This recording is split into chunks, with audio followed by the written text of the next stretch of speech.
Salut à tous et bienvenue dans cette vidéo. Aujourd'hui, je te donne quelques conseils pour faire des shootings en lumière naturelle. Petit disclaimer, je fais de la photo que depuis 2 ans, donc j'ai pas la prétention de connaître toutes les techniques photo.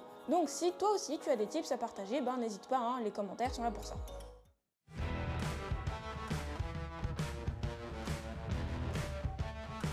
On va commencer par les horaires qu'il faut privilégier quand on veut faire du shooting en lumière naturelle.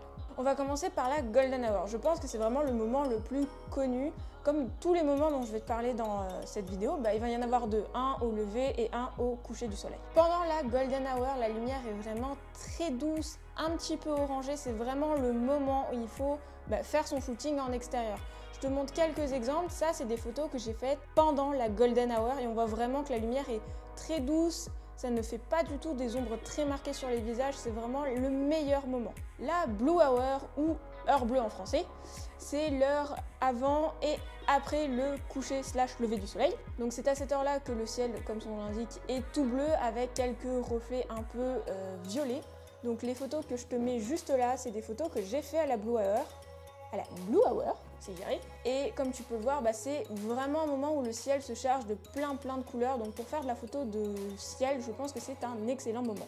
Le coucher et le lever du soleil, c'est vraiment des moments où tu as des lumières, tu as peu de lumière, mais c'est très contrasté. Tu peux faire des photos où tu es dans une forêt avec quelques arbres au loin, où ça peut vraiment ressembler à une photo de savane en fait. Par contre, durant cette période, comme pour la blue hour, t'as pas énormément de lumière pour faire du portrait par exemple. Comme je te l'ai dit juste avant, il y a des horaires à privilégier, donc il y a aussi des horaires à éviter. Et le pire de tout, je pense que c'est le midi solaire. Contrairement à l'idée reçue, le midi solaire, c'est pas exactement à midi. Ça change tous les jours et ça dépend aussi de ta position sur Terre.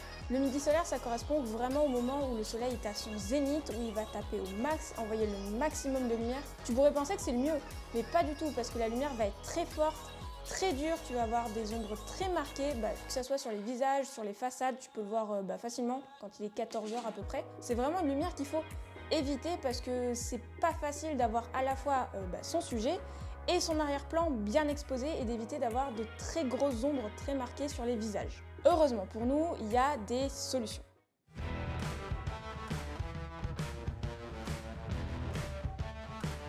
Du coup, mon premier tip, c'est d'utiliser une application. Donc moi, j'utilise Phototime, mais il y en a plein d'autres qui vont te donner, en fonction des jours et de ta position, les plages horaires d'heure bleue, de golden hour, de coucher de soleil, de lever de soleil du coup, mais aussi du midi solaire, pour que tu cales ta séance photo dans les heures qui te conviennent. Si t'as vraiment pas de chance et que tu shootes dans une situation où vraiment la lumière est cramée, tu peux toujours te servir d'un réflecteur pour modeler un peu la lumière autour de ton sujet et déboucher des ombres. Par contre, si comme moi, t'as pas de réflecteur, plan B.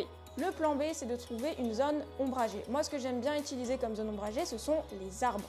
Comme tu peux le voir sur cette photo, je me suis servi d'un arbre pour filtrer la lumière. J'ai fait ce shooting environ vers 11 h, un truc comme ça.